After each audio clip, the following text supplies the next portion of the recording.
ગુજરાત રાજ્યના આરોગ્ય અને પરિવાર કલ્યાણ વિભાગના કેબિનેટ મંત્રી અને ખેડા જિલ્લાના પ્રભારી ઋષિકેશ પટેલે ખેડા જિલ્લાની કલેક્ટર કચેરીએ મુલાકાત લઈ જિલ્લામાં પડેલા ભારે વરસાદની સ્થિતિ અંગે સમીક્ષા બેઠક યોજી.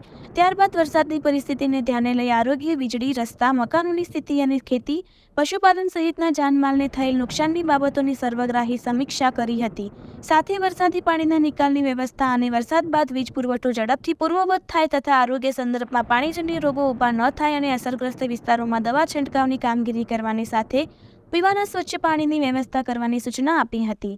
આ બેઠકમાં જિલ્લા ભાજપ પ્રમુખ શ્રી અજય બ્રહ્મભટ્ટ, નડિયાદ ધારાસભ્ય શ્રી પંકજભાઈ દેસાઈ, મોઢા ધારાસભ્ય શ્રી સંજયસિંહ મૈડા, માતરના ધારાસભ્ય કલ્પેશભાઈ પરમાર તથા નગરપાલિકા પ્રમુખ શ્રી કિન્નરીબેન શાહ, કારોબારી ચેરમેન શ્રી પરીનભાઈ બ્રહ્મભટ્ટ, પ્રભારી સચિવ Shri RC Meena, KDCC chairman Shri Tejasbhai Patel, collector Shri Amit Prakash Yadav, DDO Shri SD Vasava, જિલ્લા પોલીસ અધિક્ષક શ્રી રાજેશ ગઢિયા, જિલ્લા વહીવટીતંત્રના અધિકારીઓ હાજર રહ્યા હતા.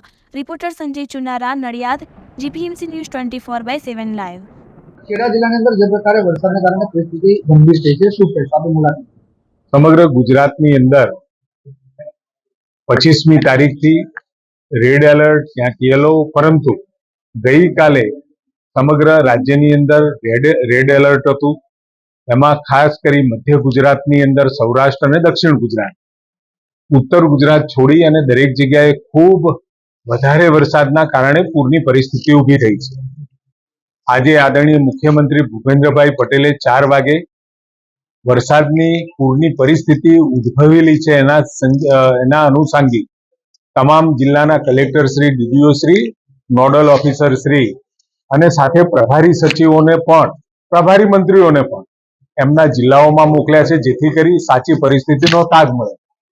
આ પહેલા પણ 25મી તારીખે પૂરની પરિસ્થિતિ ઉદ્ભવે એ પહેલા મુખ્યમંત્રીશ્રીએ આપેલી સૂચના